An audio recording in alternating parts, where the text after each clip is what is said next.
പൊതിച്ചോർ വിവാദം ഒന്നാറി തണുത്തപ്പോഴേക്കും അടുത്ത വിവാദത്തിൽപ്പെട്ടിരിക്കുകയാണ് ചിന്താ ജെറോം. യുവാക്കളുടെ ക്ഷേമ പദ്ധതികൾക്കായി അനുവദിച്ച ഫണ്ടിൽ 20 ലക്ഷം രൂപ സംസ്ഥാന യുവജന കമ്മീഷൻ വകമാറ്റിയെന്നാണ് റിപ്പോർട്ട്. ചിന്താ ജെറോം ചെയർപേഴ്സൺ ആയിരുന്നപ്പോഴാണ് ഫണ്ട് വകമാറ്റി ചെലവഴിച്ചത്. അന്താരാഷ്ട്ര ഫിലിം ഫെസ്റ്റിവൽ സ്പോൺസർ ചെയ്യുന്നതിനാണ് 10 ലക്ഷം രൂപ വീതം വകമാറ്റിയതെന്ന് പരിശോധനയിൽ കണ്ടെത്തി.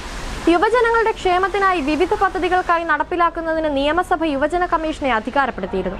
2021-22 75,42,000, 2022-23 62 ലക്ഷം രൂപ എന്നിങ്ങനെ പ്ലാൻ സ്കീമുകൾക്കായി അനുവദിച്ചു. സൈബർ കുറ്റകൃത്യങ്ങൾ, ഭീകരവാദം, റോഡ് സുരക്ഷ, കോളേജുകളിലും SC/ST കോളനികളിലും യുവാക്കൾക്കായി മാനസികാരോഗ്യ പരിപാടികൾ നടത്തുന്നതിനും green youth programme, virtual employment exchange തുടങ്ങിയ യൂത്ത് ഫെലിസിറ്റേഷൻ പ്രോഗ്രാമുകൾക്കുമാണ് പ്ലാൻ ഫണ്ടുകൾ വിനിയോഗിക്കേണ്ടത്.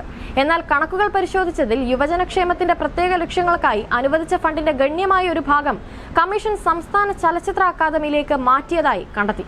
അന്താരാഷ്ട്ര ചലച്ചിത്രമേളയുമായി ബന്ധപ്പെട്ട ചെലവുകൾക്കായി 2021-22, 22-23 വർഷങ്ങളിൽ 10 ലക്ഷം വീതം വകമാറ്റി. ചലച്ചിത്ര അക്കാദമി നടത്തിയ കേരള ഇന്റർനാഷണൽ ഫിലിം ഫെസ്റ്റിവലിൽ life time achievement award sponsor ചെയ്യുന്നതിനായി തുക വിനിയോഗിച്ചു.